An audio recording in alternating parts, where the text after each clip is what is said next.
Nem todos que falam sobre o fim estão preparados para ele. E pior, muitos estão sendo enganados dentro da própria igreja. Paulo não escreveu aos Tessalonicenses apenas para confortá-los. Ele os alertou com seriedade sobre uma ameaça real, profética e inevitável. Um inimigo que surgirá com aparência de piedade, realizará sinais sobrenaturais e tomará para si o lugar que pertence somente a Deus. A maior parte do mundo vai segui-lo. E uma multidão de crentes, distraída e mal ensinada, vai se render ao engano, achando que está servindo ao Senhor. O mais assustador, essa revelação não é sobre algo distante, ela já está em movimento. Se você valoriza uma fé que não se contenta com superfície e quer caminhar firme no meio de tanto engano, aproveita agora e se inscreve no canal. Aqui a verdade é tratada com a seriedade que ela merece. O cenário em que Paulo escreve sua segunda carta aos Tessalonicenses é marcado por incertezas, rumores e ansiedade coletiva. A jovem igreja de Tessalônica, ainda em seus primeiros passos na fé, já enfrentava perseguições e desafios internos. Entre os crentes, surgiam boatos de que o dia do Senhor havia chegado, o que gerava confusão e medo. Alguns estavam abandonando suas rotinas, paralisados pela falsa ideia de que o fim era iminente. Outros, tomados por uma espécie de desespero escatológico, deixavam de trabalhar, esperando que a qualquer momento os céus se rasgassem. Essa atmosfera de tensão revela o quanto uma má compreensão da profecia pode gerar desequilíbrio espiritual. Dentro desse contexto conturbado, havia também o problema da manipulação de informações. Mensagens, possivelmente falsificadas em nome de Paulo, estavam circulando entre os irmãos, como se fossem palavras autorizadas do apóstolo. A falsidade se infiltrava sorrateiramente na comunidade, fazendo parecer que o próprio Paulo havia confirmado a chegada do juízo final. Esse detalhe é fundamental para compreendermos o tom firme e pastoral da carta. Paulo não apenas corrige doutrinas, ele apazigua corações, resgata a verdade e restaura o senso de propósito da igreja. Ele sabia que o medo paralisava, enquanto a verdade liberta e fortalece. O comportamento de alguns crentes, movidos por essas notícias alarmantes, evidencia como o pânico espiritual pode minar a fé prática. Muitos já não viam sentido em seguir com seus trabalhos ou responsabilidades. Se o Senhor já tivesse voltado, que valor teriam suas rotinas? Esse tipo de pensamento revela um erro comum: confundir a expectativa pela vinda de Cristo com o abandono da vida cristã cotidiana. O Evangelho não nos convida à fuga, mas à fidelidade até que Ele venha. E é essa fidelidade que Paulo quer reacender no coração dos Tessalonicenses. Ao invés de repreender duramente, Paulo escolhe o caminho da instrução, demonstrando o cuidado de um pai que corrige seus filhos com firmeza e amor. Ele não trata o erro como heresia intencional, mas como confusão espiritual, fruto de engano. Isso nos ensina algo precioso. Quando lidamos com irmãos que foram mal orientados, a correção deve vir acompanhada de compaixão. A verdade sem amor pode ferir, mas a verdade com graça restaura. É dentro desse ambiente de expectativa distorcida que Paulo começará a revelar verdades profundas sobre o futuro. Ele não desconsidera a urgência dos tempos, mas reorienta os olhos da igreja, afastando-os do medo infundado e voltando-os para a esperança fundamentada. O que ele vai declarar a seguir é um chamado à vigilância, não ao pânico. Com o coração pastoral de quem conhece as Escrituras e ama sua comunidade, Paulo responde aos rumores com uma clareza que desmonta os equívocos que tomavam conta da igreja. Ele afirma categoricamente que o dia do Senhor ainda não havia chegado e que, antes de sua manifestação, eventos específicos e inconfundíveis precisariam acontecer. Essa verdade, encontrada em 2 Tessalonicenses capítulo 2, do versículo 1 ao 3, reposiciona os crentes no tempo profético. Paulo declara que haverá primeiro uma apostasia e a revelação do homem do pecado. Em outras palavras, o relógio escatológico de Deus não avança de forma aleatória. Há uma ordem estabelecida e sinais inegociáveis. Essa explicação traz à tona um princípio importante. A profecia bíblica nunca é vaga ou mística. Ela é, ao mesmo tempo, espiritual e lógica. Ao estabelecer critérios objetivos para a vinda do Senhor, Paulo protege a igreja contra o misticismo que transforma a fé em superstição. Ele está dizendo, em essência, que não devemos ser levados por qualquer vento de doutrina que prometa uma volta secreta ou que contradiga as palavras do próprio Cristo, registradas em Mateus, capítulo 24. Os sinais da vinda são públicos, globais e inconfundíveis. Nada do que Paulo ensina aqui é subjetivo. Além disso, ao usar expressões como "não vos engane ninguém de modo algum", Paulo deixa evidente que o engano será uma das principais armas nos últimos dias. A tentativa de antecipar os tempos ou espiritualizar os eventos antes da hora é, na verdade, uma distração perigosa.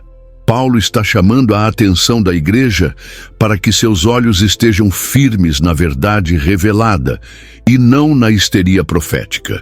Cada geração precisa entender que a espera do Senhor não é uma inatividade, mas um posicionamento de vigilância e santidade.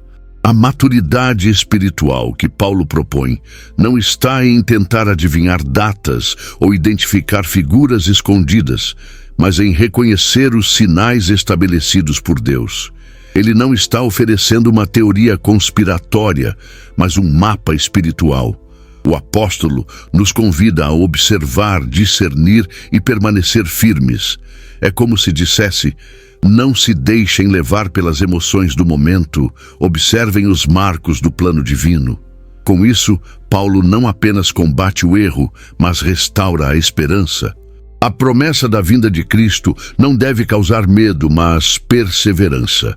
Se há sinais a se cumprir, há tempo para arrependimento, tempo para fortalecimento da fé, tempo para trabalhar com zelo e aguardar com expectativa santa. É essa consciência que ele quer despertar em seus leitores. Poucos títulos bíblicos carregam tanto peso e mistério quanto este, o Filho da Perdição. A expressão usada por Paulo em 2 Tessalonicenses, capítulo 2, versículo 3, aponta para uma figura cuja natureza é totalmente oposta a Cristo. Ele é descrito como aquele que se opõe, que se levanta contra tudo que se chama Deus e que se senta como Deus, querendo parecer divino. Essa descrição, carregada de simbolismo e terror, tem gerado debates ao longo dos séculos. Seria ele um indivíduo literal, um líder mundial, ou representaria um sistema maligno que se encarna em diferentes formas ao longo da história? A escolha do termo filho da perdição não é acidental. A mesma expressão foi usada por Jesus em João capítulo 17, versículo 12, ao se referir a Judas Iscariotes. Ambos são traidores, figuras que operam de dentro para destruir o que é santo. Essa associação lança luz sobre a identidade desse personagem. Ele não será alguém vindo de fora, mas alguém que se apresentará como aliado da fé, até que revele sua verdadeira face. O filho da perdição é, antes de tudo, um engano disfarçado de verdade. Sua maior arma será a imitação do sagrado. Historicamente, teólogos têm interpretado essa figura de diferentes maneiras. Alguns apontam para um líder político mundial que se levantará nos últimos dias, unificando nações sob um governo anticristão. Outros veem nele um sistema religioso corrompido que usurpa a adoração e desvia a devoção para si. Há ainda quem considere que ambas as visões se complementam. O homem do pecado será tanto um indivíduo quanto a encarnação de um sistema maligno que cresce em influência até alcançar sua plenitude. O mais importante, no entanto, é compreender seu papel, exaltar-se no lugar de Deus, tentando assumir o trono do Criador no coração das pessoas. Esse tipo de exaltação já pode ser percebido em muitos contextos atuais. O culto à personalidade, a relativização da verdade, a substituição da adoração a Deus pela idolatria do eu. Tudo isso são expressões de uma cultura que prepara terreno para o surgimento de alguém que se apresentará como solução para o caos mundial. Não será difícil aceitá-lo, pois ele virá com discursos sedutores, promessas de paz e autoridade incontestável. O mundo, cansado de guerras e divisões, desejará um Salvador. Mas este será falso, e sua essência será destrutiva. O alerta de Paulo não é para estimular curiosidade mórbida, mas para despertar discernimento. Antes que o iníquo seja revelado, já é possível perceber sua influência se infiltrando nas estruturas sociais, culturais e até religiosas. A pergunta que fica é: nossos corações estariam prontos para resistir ao fascínio do engano caso ele surgisse hoje?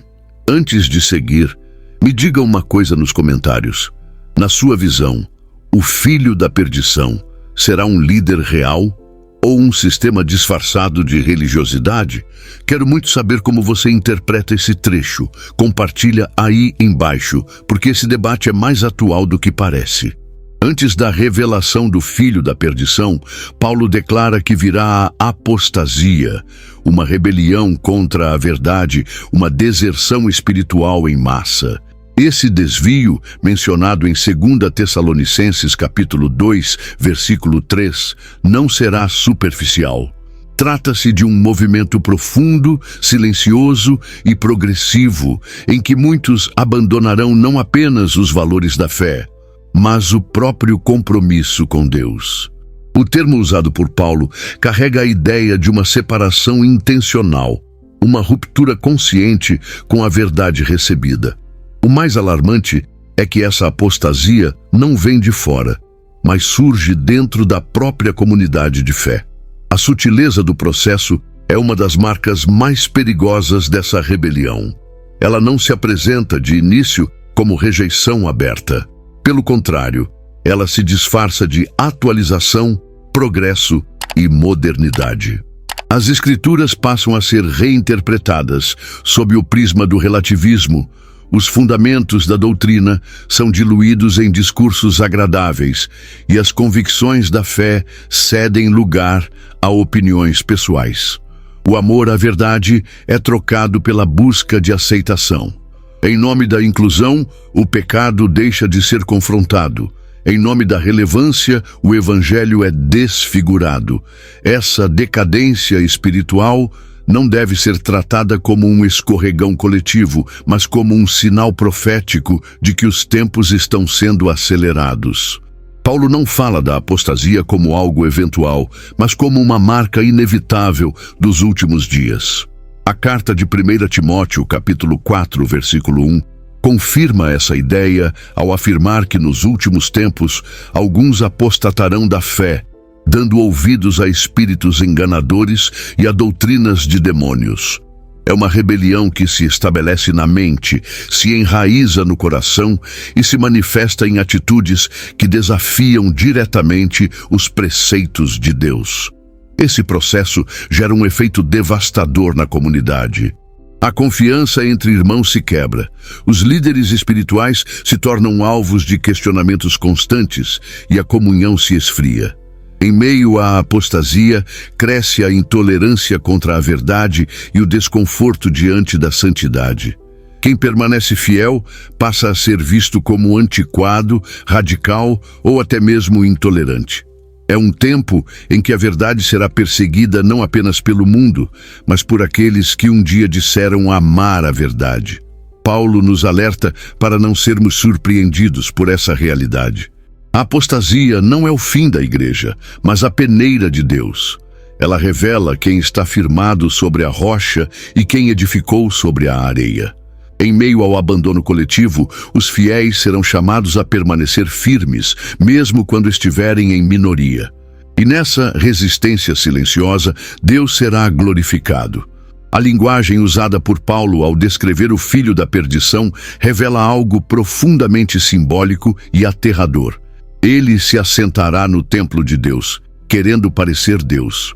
Essa afirmação, em 2 Tessalonicenses, capítulo 2, versículo 4, tem provocado diversas interpretações ao longo dos séculos. Alguns acreditam que esse templo seja literal, reconstruído em Jerusalém nos últimos dias. Outros enxergam nele uma representação do espaço sagrado, seja a igreja como corpo coletivo, seja o próprio coração humano. O que não se pode ignorar é o significado dessa entronização. Trata-se de uma usurpação da glória divina, uma tentativa diabólica de substituir o Criador pela criatura. Essa autoexaltação do homem do pecado é o ápice da rebelião. Ele não se contenta em se opor a Deus, ele deseja ser adorado em seu lugar. É o mesmo espírito que operou em Lúcifer, conforme registrado em Isaías, capítulo 14, versículo 13, quando disse: "Subirei ao céu e serei semelhante ao Altíssimo." O que vemos é uma repetição do orgulho original, agora encarnado em uma figura humana ou sistema global, que exigirá para si a honra que pertence somente ao Senhor. O templo, seja físico ou simbólico, torna-se palco de uma afronta pública contra Deus. A simbologia do templo não pode ser tratada com superficialidade. Ao longo das Escrituras, o templo sempre foi o lugar da presença divina, do sacrifício e da comunhão entre Deus e os homens. Ao se colocar ali, o iníquo não apenas ocupa um espaço físico, mas corrompe o conceito mais sagrado da adoração. Ele cria uma falsa espiritualidade, uma religião sem cruz, uma fé sem arrependimento. Trata-se de uma liturgia profanada, que seduz com aparência de piedade, mas nega o poder da santidade.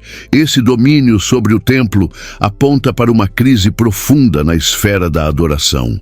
Já não se adora em espírito e em verdade, como ensinou Jesus em João, capítulo 4, versículo 24.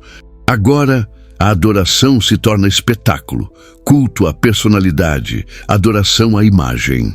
As multidões são atraídas não pelo Cordeiro, mas por promessas de poder, prosperidade e visibilidade. O altar é trocado por palcos. A mensagem da cruz é substituída por slogans de autoajuda. O templo torna-se, tristemente, um trono de vaidade. Mesmo diante dessa profanação, Paulo deixa implícito que Deus ainda está no controle. O trono usurpado não é sinal de derrota, mas parte do cenário que antecede a intervenção divina. O Senhor permite que o mal se manifeste até o limite determinado, não para glorificar o iníquo, mas para expor sua ruína. E quando o verdadeiro rei se manifestar, não haverá trono que permaneça diante de sua glória. O avanço do filho da perdição não se dá apenas por palavras ou ideologias.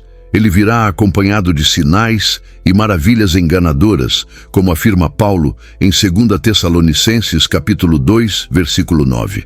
O apóstolo descreve uma atuação do mal com aparência de espiritualidade, uma operação satânica que imita o sobrenatural de Deus, mas cuja fonte é a mentira. Esses prodígios serão tão convincentes que, se possível, enganariam até os eleitos. O problema não está no poder dos sinais, mas em sua origem corrupta. Essa atuação do engano revela a fome espiritual que existirá nos últimos tempos. O ser humano, sedento por experiências, correrá atrás do extraordinário sem examinar sua veracidade. O discernimento será deixado de lado em nome da emoção. O filho da perdição saberá explorar esse vazio. Ele oferecerá curas, revelações e experiências intensas, tudo com aparência de piedade. Mas por trás desses milagres está a sedução do erro, a manipulação da fé, a idolatria do sensacional. A espiritualidade se torna uma performance. Não é por acaso que Jesus advertiu em Mateus capítulo 24, versículo 24, que falsos cristos e falsos profetas fariam grandes sinais e maravilhas. A intenção não será apenas desviar da fé, mas capturar o coração das pessoas por meio do deslumbramento. Essa sedução acontece quando os olhos deixam de buscar o caráter de Cristo e se voltam para o espetáculo religioso. O milagre, que deveria glorificar a Deus, torna-se um fim em si mesmo. E muitos, fascinados por resultados imediatos, esquecerão o fundamento da verdade. Paulo revela que essas manifestações serão permitidas por Deus como juízo sobre aqueles que rejeitaram a verdade. Não se trata de uma injustiça divina, mas de um princípio espiritual. Quem rejeita a luz, inevitavelmente será dominado pelas trevas. O engano não vem apenas por ausência de conhecimento, mas por desprezo intencional à verdade. Aqueles que não amaram a verdade serão entregues a uma operação de erro, não para serem punidos arbitrariamente, mas porque desejaram mais o espetáculo do que a santidade. Em meio a esse cenário sombrio, a única proteção real será o amor à verdade. Mais do que discernimento intelectual, será necessário ter um coração alinhado com o caráter de Deus. Em um tempo em que os olhos verão muitos prodígios, será o Espírito que revelará o que vem do alto e o que é mera encenação. Somente aqueles que estiverem fundamentados na palavra não serão movidos por sinais, mas pela certeza de quem é o verdadeiro Cristo. No centro da revelação escatológica de Paulo, há um detalhe que intriga estudiosos há séculos. Algo, ou alguém, está detendo o pleno avanço do filho da perdição. Em 2 Tessalonicenses capítulo 2, versículo 7, Paulo afirma que o mistério da injustiça já opera, mas há quem o detenha até que seja afastado. A pergunta que naturalmente surge é: o que ou quem está segurando o avanço final do mal? Essa figura enigmática, chamada apenas de o que o detém, atua como uma barreira espiritual invisível, impedindo que a manifestação do iníquo atinja sua plenitude antes do tempo determinado por Deus. Diversas interpretações foram propostas ao longo da história. Alguns creem que o que detém é o Espírito Santo, que atua por meio da igreja na terra como sal e luz, limitando as trevas. Outros apontam para a autoridade civil e as estruturas de ordem que Deus instituiu no mundo, como mencionado em Romanos capítulo 13, versículo 1. Há ainda os que associam essa força detentora ao próprio plano soberano de Deus, que estabelece os tempos e as estações, impedindo que o mal ultrapasse os limites que ele mesmo determinou. Independentemente da interpretação, o ponto central permanece. O mal está limitado pela soberania divina. É fundamental entender que o iníquo não é uma força autônoma ou fora do controle. Ele age dentro de um espaço permitido e seu avanço depende da remoção do que o freia. Isso nos revela que mesmo nos tempos mais sombrios, há uma mão controladora que rege todas as coisas. A história não caminha em direção ao caos sem rumo, mas se move segundo os decretos do Altíssimo. O mal não tem liberdade absoluta, ele é um servo involuntário dos propósitos eternos. Isso deve encher o coração dos crentes de confiança. A presença desse freio espiritual também revela a missão da igreja enquanto ela está neste mundo. Não estamos aqui apenas para aguardar a volta de Cristo, mas para resistir ao avanço das trevas. Nossa oração, nossa pregação, nossa comunhão e santidade são instrumentos pelos quais o mal é contido. À medida que a igreja enfraquece sua vigilância, o iníquo ganha espaço. Mas enquanto houver fiéis firmes na verdade, o avanço do mal encontrará barreiras. O Espírito Santo, operando no meio do povo de Deus, é a presença que incomoda, que denuncia e que retarda a obra do inimigo. Mas Paulo também indica que haverá um momento em que esse detentor será retirado, não por derrota, mas por cumprimento profético. O cenário será então preparado para que o iníquo se revele plenamente. Isso não é motivo de temor, mas de preparo. Quem compreende que a retirada do freio é parte do plano de Deus, também entende que a revelação do mal será o prelúdio da manifestação gloriosa do Senhor. Chegará o momento em que o véu será retirado e o iníquo será plenamente revelado. Essa manifestação pública, mencionada por Paulo em 2 Tessalonicenses capítulo 2, versículo 8, marca o ponto de virada na cronologia dos últimos dias. O que antes estava oculto, agindo nos bastidores, assumirá sua identidade diante do mundo.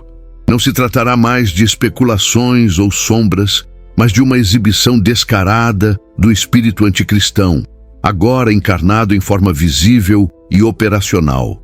A revelação não será sutil, será chocante, global e escancarada.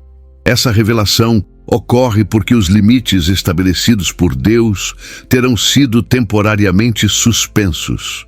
O mundo, tendo rejeitado a verdade e abraçado o engano, estará espiritualmente vulnerável para acolher o falso Messias. A adoração desviada, a sede de soluções imediatas e o abandono da verdade prepararão o terreno para essa aparição. O iníquo surgirá como resposta ao caos, como suposta alternativa à crise, prometendo unidade, paz e segurança. Mas seu reinado será de mentira, sua autoridade será usurpada e sua influência será destrutiva. No entanto, essa manifestação não acontecerá fora do controle divino. Paulo afirma que aquele que será revelado é o mesmo que será destruído pelo sopro da boca do Senhor Jesus. Isso nos mostra que sua aparição tem prazo de validade. Ele surgirá apenas para cumprir o papel que lhe foi designado como instrumento de juízo. A revelação do iníquo, por mais impressionante que pareça, não será o auge do poder do mal, mas o prenúncio da queda inevitável. Sua ascensão será breve, seu domínio será instável e sua ruína será definitiva. A Bíblia já havia sinalizado eventos semelhantes em outras épocas. O livro de Daniel, capítulo 7, apresenta um pequeno chifre que fala com arrogância, faz guerra contra os santos e tenta mudar os tempos e a lei. Essa figura, altamente simbólica, antecipa o espírito do iníquo que será revelado nos últimos dias. Já em Apocalipse, capítulo 13, encontramos a besta que recebe poder, trono e autoridade e encanta o mundo com seus feitos. Esses paralelos reforçam que a revelação do homem do pecado será o cumprimento final de um padrão repetido na história. A tentativa de substituir Deus pela criatura. Esse tempo exigirá discernimento aguçado dos fiéis. Não bastará ter conhecimento bíblico, será necessário ter intimidade com o Espírito Santo, pois o engano será sofisticado. O mundo celebrará essa figura, enquanto os santos o resistirão. O preço da fidelidade será alto, mas a recompensa será eterna. A revelação do iníquo será o último grande ato antes da glória de Cristo iluminar toda a terra. Embora Paulo anuncie com seriedade a revelação do iníquo, ele não encerra essa parte da carta com tom de derrota, mas com uma proclamação gloriosa. O Senhor Jesus o destruirá com o sopro da sua boca e o aniquilará com o esplendor da sua vinda. Essa verdade, escrita em 2 Tessalonicenses capítulo 2, versículo 8, é uma das declarações mais poderosas da escatologia cristã. O mal terá sua breve hora de glória, mas sua queda será inevitável. Cristo não precisará de exércitos ou estratégias humanas, bastará sua palavra e sua presença para vencer. O sopro da boca simboliza o poder absoluto da palavra de Deus. Não será uma batalha de forças equilibradas, mas uma declaração de autoridade. O mesmo Cristo que acalmou o mar com um comando e ressuscitou mortos com uma frase, agora derrotará o homem do pecado com uma única manifestação. A espada que sai de sua boca, como descrita em Apocalipse capítulo 19, versículo 15, é sua palavra invencível. Isso revela que o mal jamais esteve em pé de igualdade com Deus. O diabo é forte apenas diante de quem está fora da verdade. Diante de Cristo, ele é impotente. O esplendor da vinda de Jesus será a luz que consome as trevas. A palavra grega usada por Paulo para manifestação é epifaneia, que também aparece na carta a Tito, capítulo 2, versículo 13, referindo-se à bendita esperança da igreja. Não será um retorno discreto, mas uma explosão de glória visível a todos. O iníquo, que se achava poderoso, será aniquilado diante da glória de Cristo. Seu trono se desintegrará, suas palavras cessarão e sua imagem será destruída. A vinda de Jesus é, ao mesmo tempo, juízo para os ímpios e triunfo para os santos. Essa cena reforça uma lição vital. A vitória final não depende da resistência humana, mas da intervenção do Cordeiro. A igreja pode até enfrentar o peso do engano, a pressão da perseguição e a angústia do abandono, mas sua esperança está no retorno do Rei, e ele virá com poder, justiça e majestade. A promessa da vitória deve alimentar a fé dos fiéis em meio à crescente escuridão. O mal pode crescer, mas sua derrota já está decretada. Esse sopro final também nos chama à vigilância. Não podemos nos distrair nem desanimar. Devemos viver como soldados que conhecem o fim da guerra. O mundo verá a manifestação do iníquo, mas também contemplará o retorno do santo. E quando ele vier, cada joelho se dobrará e toda língua confessará que Jesus Cristo é o Senhor, para a glória de Deus Pai. Em meio às revelações escatológicas, Paulo faz uma afirmação que à primeira vista pode parecer desconcertante. Deus enviará a operação do erro para que creiam na mentira. Essa declaração, encontrada em 2 Tessalonicenses, capítulo 2, versículo 11, revela uma dimensão do juízo divino muitas vezes ignorada. O julgamento não virá apenas no futuro. Ele já se manifesta no presente, na forma de cegueira espiritual. Quando os homens rejeitam deliberadamente a verdade, Deus permite que eles sejam entregues ao próprio engano que escolheram seguir. Esse princípio aparece também em Romanos capítulo 1, versículo 24, onde Paulo afirma que Deus os entregou às concupiscências do próprio coração.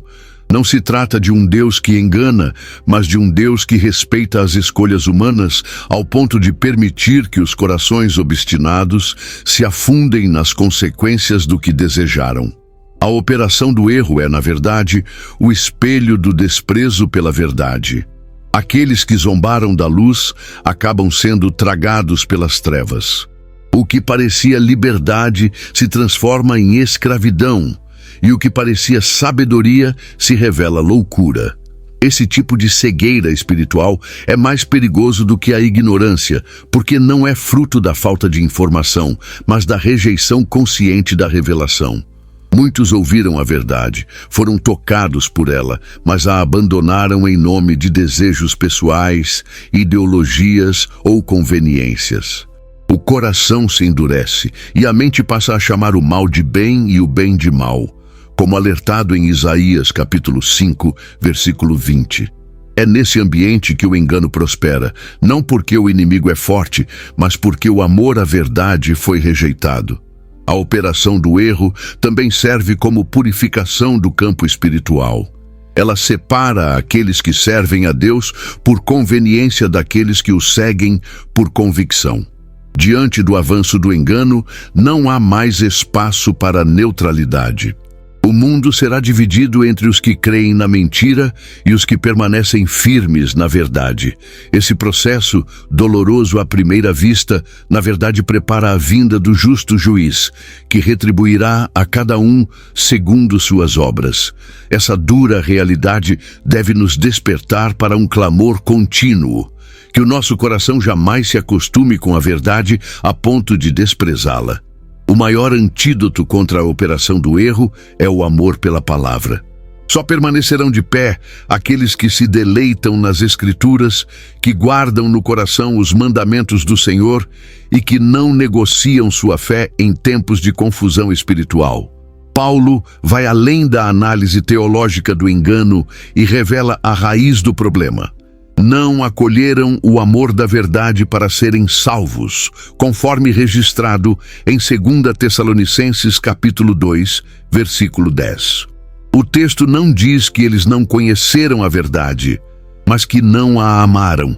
Essa distinção é crucial. Amar a verdade é mais do que aceitá-la intelectualmente. É tê-la como tesouro, como luz para os passos, como fundamento da vida. Quando o amor pela verdade se esfria, o coração se torna vulnerável ao erro mais refinado. O destino daqueles que rejeitam esse amor é trágico.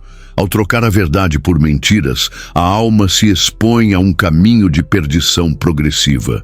O engano não entra como uma avalanche, mas como uma sutil infiltração. Primeiro, relativizam-se os princípios. Depois, questiona-se a autoridade das Escrituras. Em seguida, substituem-se as verdades eternas por interpretações convenientes.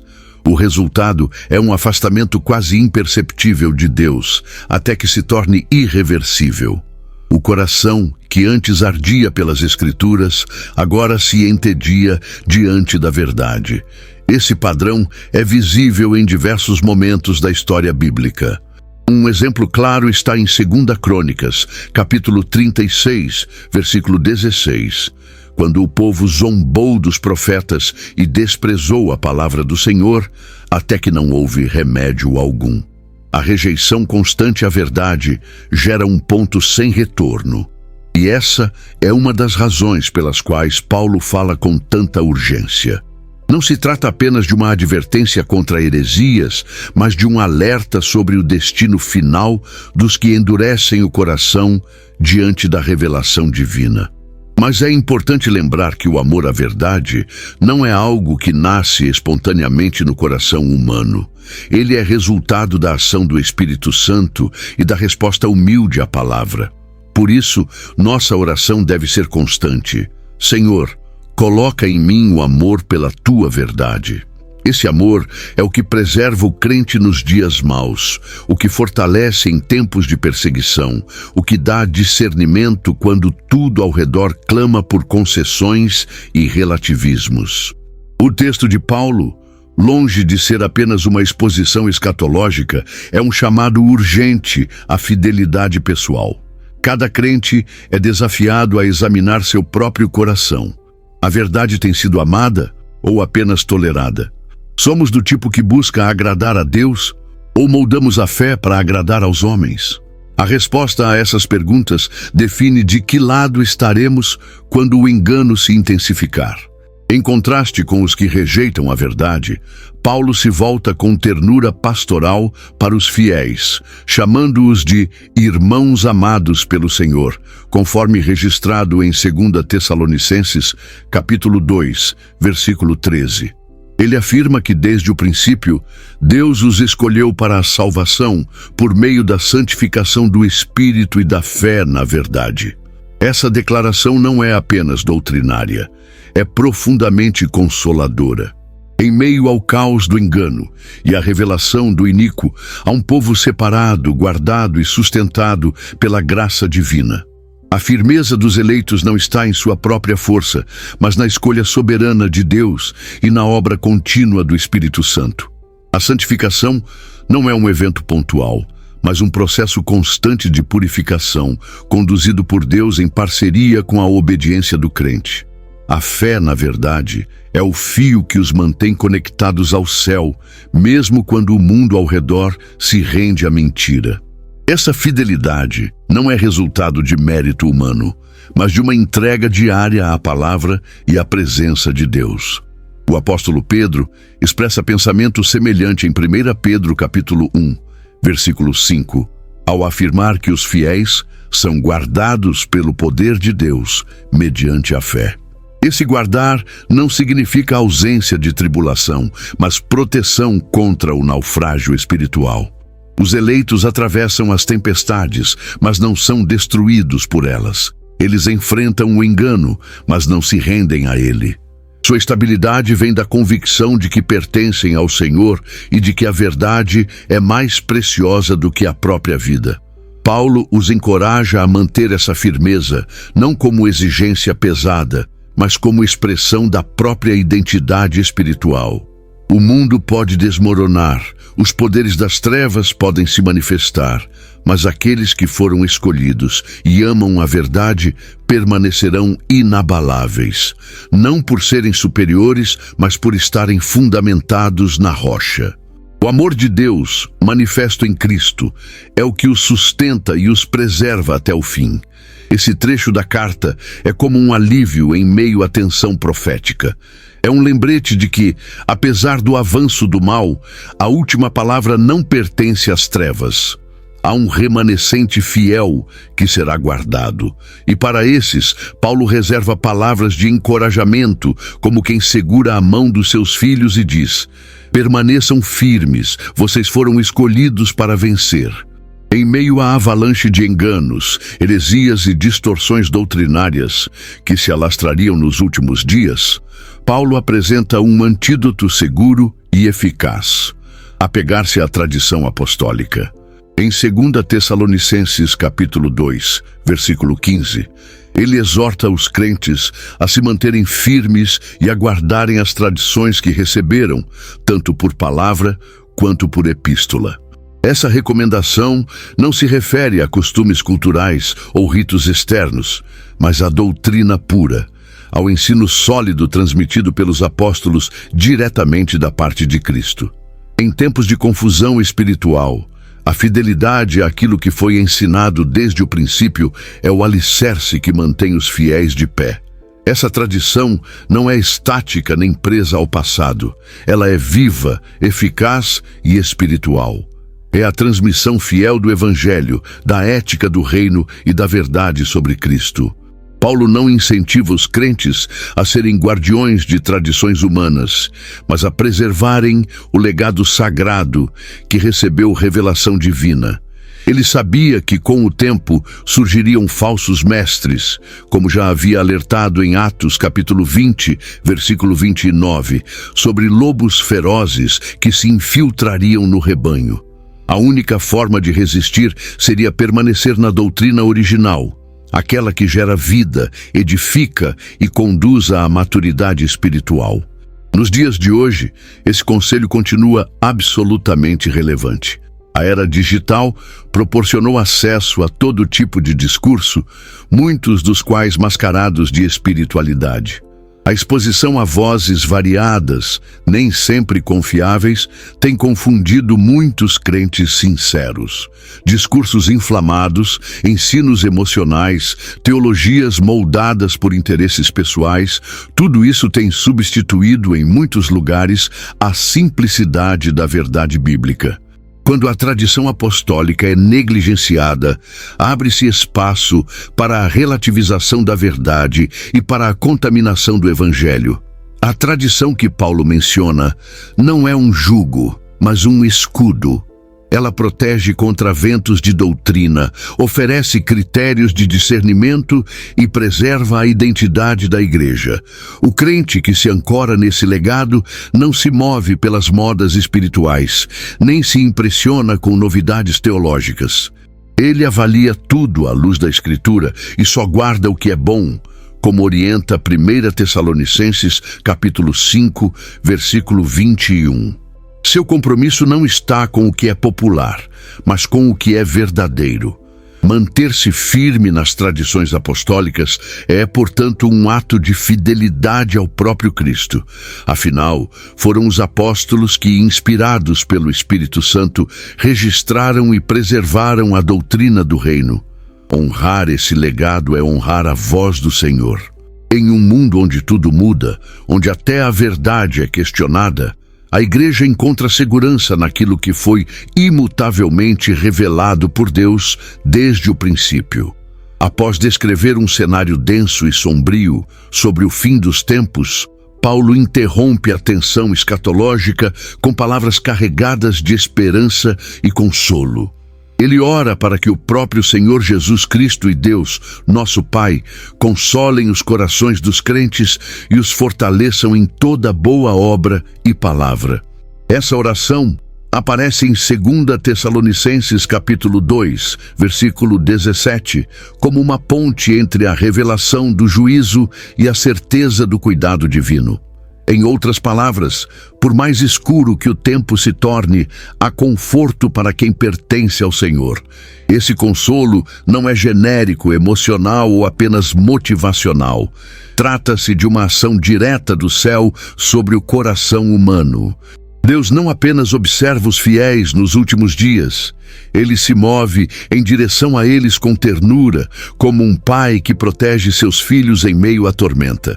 Jesus, que conhece as aflições do mundo, é também aquele que prometeu estar conosco todos os dias até a consumação dos séculos, como está registrado em Mateus, capítulo 28, versículo 20. Sua presença é o maior antídoto contra o medo e a opressão espiritual. O consolo divino se manifesta em diversas formas: na paz que excede o entendimento, na certeza da salvação, na força para resistir ao pecado e na esperança da eternidade. Ele não elimina a luta, mas oferece suporte inabalável durante ela. O Espírito Santo, chamado de Consolador, em João capítulo 14, versículo 16, atua continuamente para manter os corações firmes, mesmo quando tudo ao redor desmorona. Os que esperam no Senhor não desfalecem, porque sabem que sua força não vem de si mesmos, mas dele. Essa verdade precisa ser proclamada com ênfase nos dias atuais. Muitos crentes têm vivido sob o peso do medo escatológico, tomados pela ansiedade diante do avanço do mal. A mensagem de Paulo é um lembrete poderoso. O consolo de Deus não virá apenas no fim, mas está disponível agora. A mesma mão que escreveu o fim da história é a que sustenta os seus no presente. E essa mão jamais perde o controle. O consolo divino, portanto, é mais do que alívio emocional. É sustento espiritual. É combustível para continuar servindo, pregando, orando e amando, mesmo em meio à apostasia e à perseguição. O Deus que nos escolheu também é o Deus que nos conforta, e quando tudo parecer estar ruindo, Ele estará presente, dizendo aos nossos corações: não temas, eu sou contigo. Depois de ensinar, advertir e consolar, Paulo faz o que todo verdadeiro líder espiritual deve fazer. Ele ora. Em 2 Tessalonicenses, capítulo 3, versículos 1 e 2, o apóstolo suplica aos irmãos que intercedam por ele, para que a palavra do Senhor se propague rapidamente e seja glorificada. Mas, ao mesmo tempo, ele intercede pelos crentes, pedindo que sejam guardados dos homens maus e perversos. Essa atitude mostra que, em tempos de batalha espiritual intensa, a oração não é um recurso opcional, mas uma necessidade vital. A oração de Paulo não se restringe a pedir livramento. Ele ora para que o Senhor direcione os corações dos fiéis ao amor de Deus e à constância de Cristo, como vemos no versículo 5. Essa constância é fundamental em tempos de crise.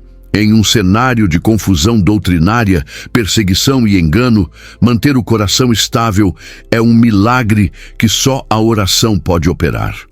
Paulo sabia que nenhuma exortação, por mais eloquente que fosse, teria poder real sem o respaldo do Espírito de Deus. Por isso, ele intercede. Essa prática encontra eco em outras partes das Escrituras. Em Colossenses, capítulo 1, versículo 11, o apóstolo ora para que os irmãos sejam fortalecidos em todo o poder, segundo a força da glória de Deus, em toda perseverança e longanimidade. A oração apostólica é sempre voltada para resistência, crescimento espiritual e fidelidade. Não é uma oração egoísta, mas um clamor pela preservação da igreja diante das investidas do mal. Ela gera resistência interior, discernimento espiritual e coragem para enfrentar tempos difíceis. Nos dias atuais, essa oração se torna ainda mais urgente. A igreja está cercada por distrações, heresias e pressões que tentam desviar o foco da verdade. Sem oração, mesmo os mais firmes tropeçam. A constância em Cristo é como um pilar invisível que sustenta o crente em meio à tempestade. E esse pilar é firmado pela intercessão. Pastores, líderes e irmãos precisam recuperar a prática da oração mútua, pois a guerra que travamos é invisível, mas real. A oração de Paulo é um lembrete prático e poderoso. Em tempos escatológicos, doutrina sólida e intercessão fervorosa andam lado a lado. Quem conhece a verdade deve orar por quem a vive. Quem tem a palavra deve clamá-la ao céu. E quem está na batalha precisa saber que há joelhos dobrados sustentando seus passos. É assim que o povo de Deus avança, com a espada da verdade na mão e com o coração firmado no altar da intercessão. Mesmo diante das grandiosas revelações sobre o fim dos tempos, Paulo volta seus olhos para questões práticas da vida cristã, mostrando que espiritualidade autêntica se manifesta também na forma como conduzimos o dia a dia. Em 2 Tessalonicenses capítulo 3, versículos 6 a 11, ele adverte severamente contra a ociosidade entre os irmãos. Alguns, influenciados por interpretações erradas sobre a volta de Cristo, haviam abandonado suas responsabilidades e se tornado desordenados, esperando passivamente pelo fim. Paulo os repreende com firmeza, lembrando que nem ele, nem seus companheiros agiram assim quando estiveram entre eles. A vida cristã não é feita apenas de espera, mas de trabalho fiel enquanto se espera. O apóstolo recorre ao próprio exemplo, dizendo que trabalhou com esforço para não ser pesado a ninguém, mesmo tendo direito de ser sustentado pelo ministério. Essa atitude revela o coração de um líder que ensina com ações. Ele sabia que a fé que não se traduz em responsabilidade se torna terreno fértil para o engano. Ociosidade espiritual e física abre espaço para murmuração, distração e indisciplina, elementos que comprometem a saúde do corpo de Cristo. Esse mesmo princípio aparece em Provérbios capítulo 18, versículo 9, onde lemos que o negligente na sua obra é irmão do desperdiçador. Paulo não está apenas tratando de ética de trabalho, mas da importância da disciplina pessoal como parte da santidade. Em uma época em que muitos buscam sinais sobrenaturais e revelações escatológicas, o apóstolo resgata a simplicidade do evangelho prático: trabalhar, contribuir, viver de forma digna e ser exemplo dentro e fora da comunidade. A advertência de Paulo se torna ainda mais relevante nos nossos dias.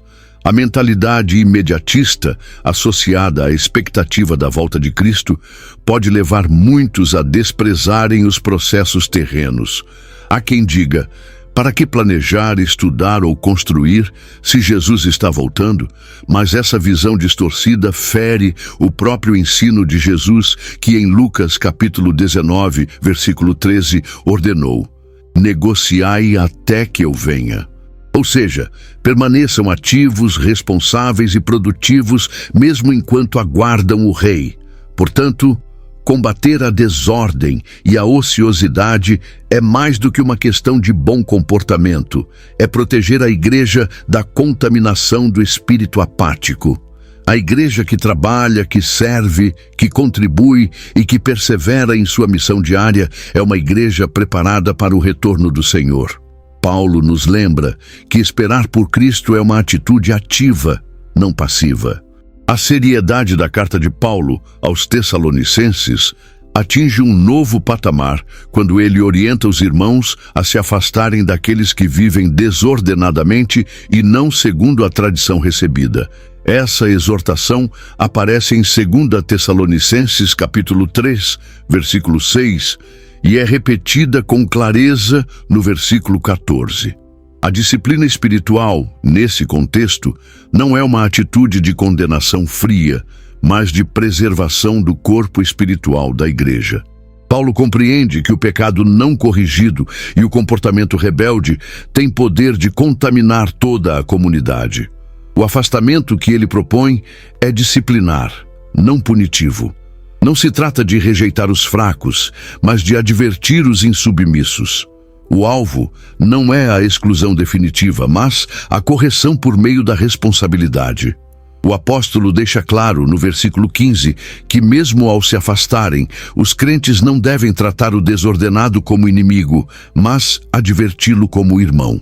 Isso nos mostra que a disciplina cristã é sempre marcada pelo amor, pela esperança de restauração e pelo zelo pela pureza da igreja. Esse princípio encontra base sólida em Mateus capítulo 18, versículos 15 a 17, quando o próprio Jesus ensina sobre o processo de exortação e correção dentro da comunidade. A disciplina, quando bem conduzida, não afasta pecadores arrependidos, mas cria um ambiente onde o pecado não é tolerado e a verdade é preservada. Em tempos onde o relativismo ameaça a firmeza da doutrina, essa prática se torna ainda mais urgente. No entanto, é preciso sabedoria espiritual para distinguir entre os fracos na fé e os rebeldes contumazes. A igreja deve ser um hospital para os doentes espirituais, mas não pode ser refém de comportamentos que desafiam abertamente os mandamentos do Senhor. Quando a desordem não é confrontada, ela se normaliza. Quando a mentira não é corrigida, ela se institucionaliza. E o que começa como tolerância termina como apostasia. Portanto, o chamado de Paulo é por uma igreja que ama a verdade o suficiente para proteger seus limites. Uma comunidade saudável corrige em amor, adverte com graça e disciplina com o objetivo de restaurar. A firmeza doutrinária e a pureza espiritual não são luxos da fé, são fundamentos inegociáveis para que a igreja permaneça luz em um mundo cada vez mais em trevas. A carta de Paulo termina de forma sublime, com uma bênção carregada de poder e ternura. Ele declara, em 2 Tessalonicenses capítulo 3, versículo 16, que o Senhor da paz, Ele mesmo, vos dê paz sempre e de toda maneira. Após abordar temas densos como o surgimento do iníquo, a apostasia, o juízo e a disciplina, Paulo encerra com uma nota de paz, não como ausência de conflito, mas como presença de Deus em meio à batalha. Essa paz não é circunstancial, é uma promessa ativa para os que permanecem fiéis até o fim. A paz que Paulo deseja não é gerada por estabilidade política, segurança material ou previsibilidade da vida. Ela nasce do relacionamento com o Senhor da paz. Em Isaías, capítulo 26, versículo 3, está escrito: Tu conservarás em perfeita paz aquele cuja mente está firme em ti, porque ele confia em ti. A firmeza espiritual gera estabilidade emocional. Os que têm os olhos fixos em Cristo, mesmo em meio a tempestades escatológicas, encontram descanso interior. Essa paz se manifesta em múltiplas dimensões. Ela consola em meio à perda, fortalece na hora da perseguição, guia na confusão e sustenta diante da incerteza. Não é uma paz que nega o caos, mas que prevalece sobre ele. Ela é como um rio que corre silenciosamente em meio ao deserto, alimentando a esperança de que, apesar das tribulações, o Deus da aliança continua no trono. Essa paz é o que distingue os que conhecem a Deus dos que apenas o mencionam. Paulo deixa claro que essa paz vem de toda maneira, ou seja, ela é abrangente, eficaz, adaptável às diversas situações. Seja na luta contra o engano, seja na resistência à apostasia, seja na correção de irmãos ou no trabalho diário, o Senhor da paz está presente. E sua presença é suficiente para sustentar o crente até o dia glorioso da manifestação de Cristo. A paz, nesse contexto, não é o fim da guerra, mas o conforto divino durante o combate. Finalizar a carta com essa bênção não é um gesto poético, mas uma afirmação de autoridade apostólica. Paulo, que iniciou a epístola corrigindo erros, termina reafirmando o cuidado de Deus. O mesmo Senhor que julgará os ímpios é o que pacifica os justos. E é nessa tensão entre juízo e graça, entre alerta e consolo, que a verdadeira vida cristã floresce. Aqueles que permanecem fiéis, que guardam a doutrina, que resistem ao engano e vivem com esperança, receberão não apenas paz, mas o próprio Senhor da paz habitando com eles. Tem muita gente vivendo como se nada estivesse para acontecer, mas você sabe o que está por trás disso tudo. Então, deixe seu comentário, compartilhe com quem precisa despertar, e se ainda não fez parte, inscreva-se, porque a verdade não pode ser silenciada.